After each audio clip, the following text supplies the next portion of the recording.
finding yet another benefit for an injectable typically used to treat wrinkles. Local 10 medical specialist Christy Kruger has details in our HealthCast.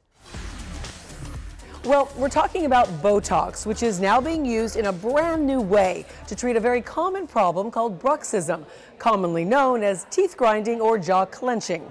Now, Fort Lauderdale dentist Dr. April Patterson says bruxism can really wear down your teeth, cause tension headaches, and even lead to physical changes in your face. People tend to develop those muscles as you would your bicep. So at night, you're working those muscles out, right? And you wake up, you may have an achy jaw, and some people literally physically start to look different. Their face becomes more square. Dr. Patterson is using Botox to help relax those tight jaw muscles. For patients who are uncomfortable wearing a mouth guard at night, Botox injections could be a really great new option. And basically what happens, those muscles start to shrink, and therefore you aren't able to clench as hard. Now, we should tell you the results last about 3 months at first, but can last even longer with repeat injections.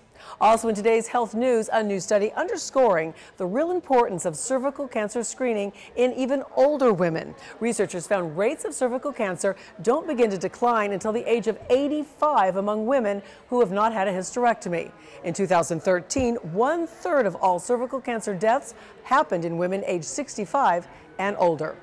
With your HealthCast today, I'm Christy Kruger.